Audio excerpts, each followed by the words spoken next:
Bismillahirrahmanirrahim. Assalamualaikum warahmatullahi wabarakatuh.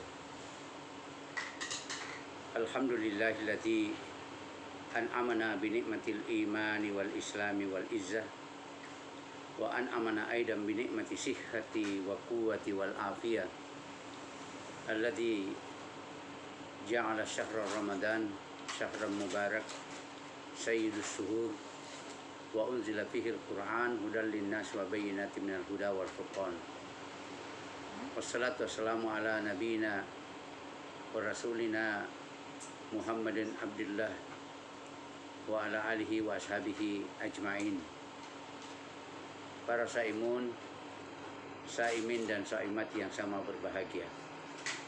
Saya Nur Bahri Nur, insyaallah akan mengantar kita bersama untuk berbuka puasa pada hari ini yang diawali dengan kultum yang berjudul Al-Quran sebagai Minhajul Hayat, atau dalam bahasa populernya Al-Quran adalah Way of Life. Para saimun yang sama berbahagia, fungsi ulama diturunkan, maksud kami fungsi utama daripada Al-Quran diturunkan adalah untuk umat manusia sebagai petunjuk dalam menjalani kehidupan sehari-hari, sehingga manusia itu bisa bahagia di dunia dan insya Allah selamat di akhirat. Sebagaimana Al-Quran surah Al-Baqarah ayat 1-2 Allah berfirman, A'udzubillahi minasyaitonirrajim. Bismillahirrahmanirrahim. Alif Lam Mim. Dzalikal kitabu la raiba fi hudan lil muttaqin. Alif Lam Mim.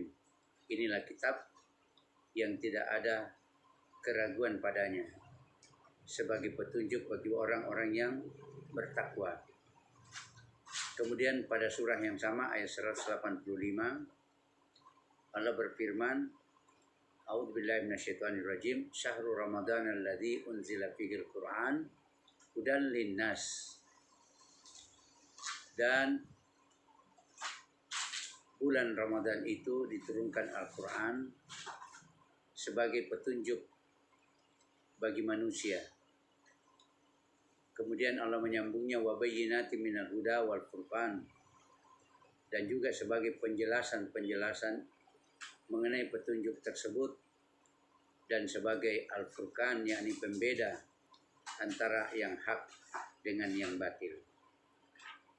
Sebaliknya, para saimun, orang yang tidak menjadikan Al-Quran sebagai petunjuk dalam kehidupan dirinya, dia tidak menjadikan Al-Quran sebagai minhajul hayat, maka dia akan sengsara sejak dunia sampai akhirat. Sebagaimana Al-Quran surah 20 At-Taha ayat 124 Allah berfirman, A'udzubillahi minasyaitonirrajim. Wa man a'rada an zikri fa inna lahu ma'isyatan danqa wa nahsyuruhu yaumal qiyamah a'ma. Dan barang siapa yang berpaling dari peringatanku, firman Allah, maka sesungguhnya baginya adalah penghidupan yang sempit, dan kami akan menghimpunkannya nanti pada hari kiamat dalam keadaan buta.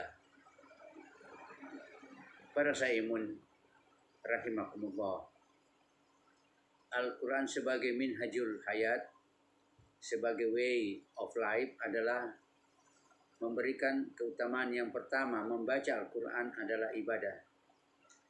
Membaca pada waktu, tempat, dan yang utama, bahkan kita disunnahkan untuk menghatamkan minimal sepekan sekali.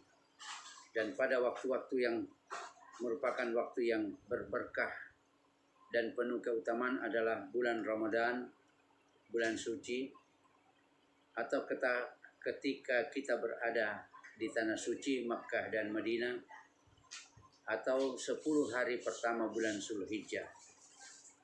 Nabi bersabda kepada Abdullah bin Amr, seorang pembaca atau seorang qari Al-Quran yang indah, dan Rasulullah senang sekali mendengar kalau Abdullah bin Amr ini membaca Al-Quran. Rasulullah bersabda, "Ya Abdullah bin Amr, ikra'hu fi kulli salasi." Bacalah Al-Quran itu setiap 3 hari untukku. Itulah Fadilatul Quran Ibnu Katsir. Allah memuji orang-orang yang membaca Al-Quran. Sebagaimana firman-Nya dalam surah Al-Fatir ayat 29, A'udzubillahi minasyaitonirrajim.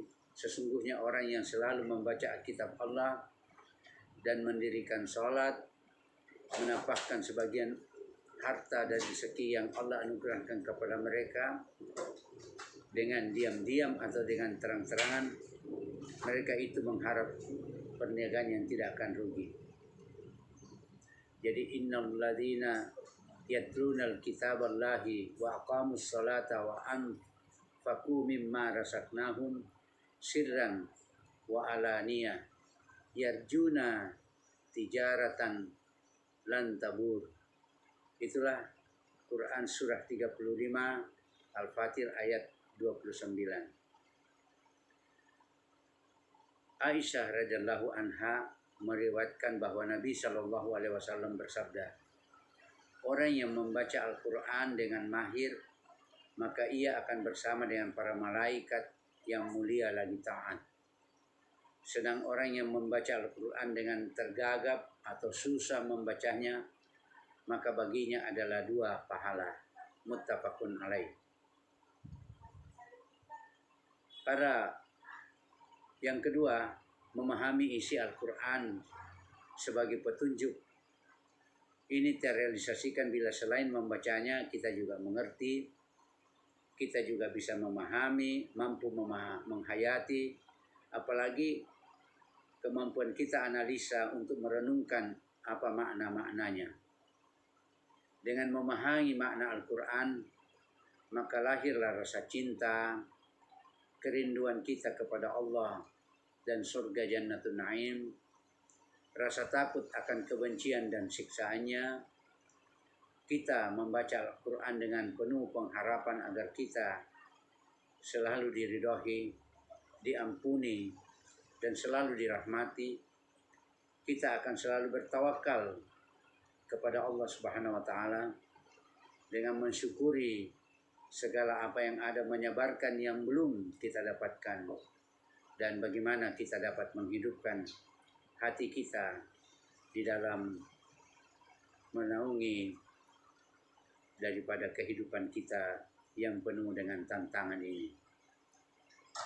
Di dalam surah surat An-Nisa ayat 82, A'udzubillahi minasyaitonirrajim.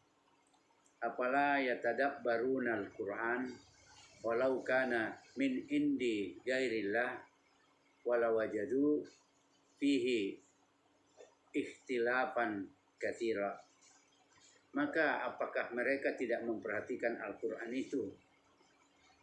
Kalaulah kiranya Al-Quran itu bukan dari sisi Allah, tentulah mereka mendapat pertentangan yang banyak di dalamnya.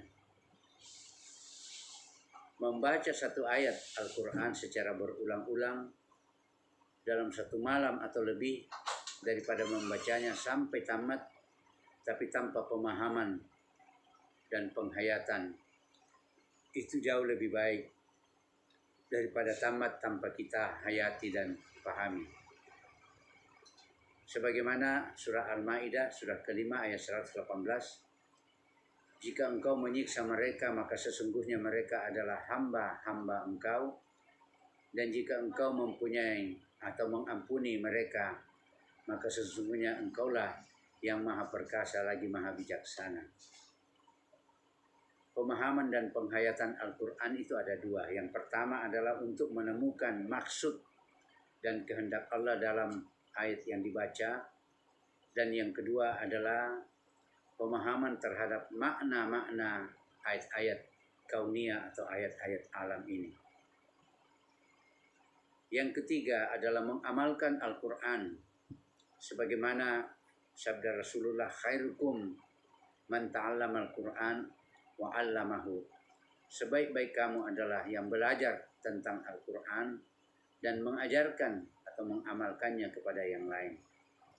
Karena Al-Qur'an benar-benar sebagai petunjuk, dan apabila kita telah membacanya, telah memahaminya, lalu mengamalkannya, maka kita akan mendapatkan amal yang besar yang disebut amal jariah. Sekalipun tubuh kita telah hancur berkalang tanah, tapi amal kita tetap jalan, karena yang kita ajarkan diajarkan lagi seterusnya sampai ajaran itu berhenti pada saatnya. Pada suatu saat Abu Darda datang kepada Rasulullah dan bertanya, "Wahai Rasulullah, sesungguhnya Allah meminta pinjaman dari kita padahal dia sangat tidak membutuhkan pinjaman itu." Nabi menjawab, "Ya, dia ingin memasukkan kalian ke dalam surga dengan pinjaman itu." Abu Darda kembali bertanya, "Apakah kiranya aku pinjamkan satu pinjaman kepada Rabbku? Apakah dia pasti memberikan jaminan surga bagiku dan anakku?" "Tentu," jawab Rasulullah. Kemudian Abu Darda berkata lagi, "Ya Rasulullah, aku punya 2 bidang kebun di kampung Safilah dan Aliyah. Demi Allah ya Rasulullah, hanya itu yang aku miliki. Aku telah berbuat atau membulatkan dalam hati untuk meminjamkan kepada Allah Subhanahu wa taala. Salah satunya saja yang engkau pinjamkan," sabda Rasulullah, "kepada Allah, dan satunya lagi untuk keperluan hidupmu dan keluargamu," sabda Nabi. Abu Darda berkata, "Yang paling baik dari kedua kebunku itulah yang kupinjamkan kepada Allah, yaitu kebun yang berisikan 600 batang pohon korma." Rasulullah bersabda, "Jika begitu, Allah pasti memberikan balasannya berupa surga." Lalu Abu Darda pulang menjumpai istrinya Ummu Dahdah yang sedang berada di kebun, bernaung di bawah pohon kurma bersama anak-anaknya. Abu Darda menceritakan kepada mereka tentang sedekah kebun yang baru saja ia lakukan. Ummu Dahdah tidak kecewa karena dia tidak diajak dalam musyawarah, malah sebaliknya senang dengan keputusan suaminya, lalu berkata, "Wahai suamiku, beruntunglah penjualanmu, semoga Allah memberkahimu. Apa yang engkau beli, insya Allah akan berberkah." Subhanallah, bagaimana dengan kita? Berapa banyak harta yang kita miliki? Apakah yang sudah ada yang kita pinjamkan kepada Allah dalam realisasi pengamalan Al-Quran? Nah, para saimin dan saimat yang sama berbahagia, telah disampaikan 3 syarat Quran sebagai way of life, yaitu membaca Al-Quran adalah ibadah, memahami isi Al-Quran, dan mengamalkan Al-Quran. Dan yang keempat adalah sabar dalam menjalankan perintah Al-Quran. Dalam Al-Quran terdapat berbagai perintah berupa kewajiban maupun larangan, misalnya perintah berbakti kepada kedua orang tua, perintah menutup aurat bagi wanita, menyantuni anak yatim, larangan misalnya syirik, adu domba, berburuk sangka, dan lain-lain sebagainya. Semuanya itu adalah izin Allah, baru kita bisa lakukan.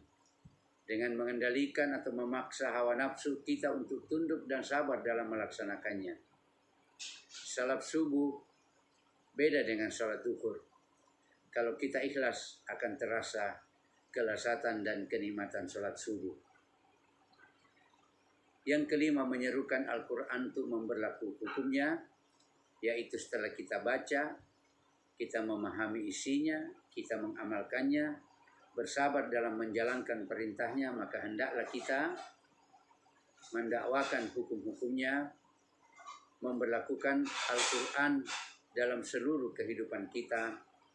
Kita sosialisasikan ajaran Al-Quran berperilaku dan berakhlak Al-Quran dari semua aspek kehidupan kita, dan Al-Quran sebagai minhajul hayat, sebagai way of life. Kita serukan kepada orang yang lain, mulai dari keluarga, kerabat, lalu kepada seluruh umat manusia, untuk selalu cinta dan cinta kepada Al-Quran. Demikianlah saudara-saudaraku para saimun, agama akan meridhoi orang yang selalu memiliki Quran yang dijadikan sebagai way of life atau pedoman dalam hidup. Dan semoga dengan kesempatan Ramadan ini kita dapat meningkatkan kemampuan bertadabbur Al-Quran sehingga kita selamat di dunia dan insya Allah sampai di akhirat. Saya Nur Bahri Nur dengan keluarga mengucapkan selamat berbuka puasa. Subhanakallahumma bihamdi, asyhadu an la ilaha illa anta, astaghfirullah wa atubu ilaik. Assalamualaikum warahmatullahi wabarakatuh.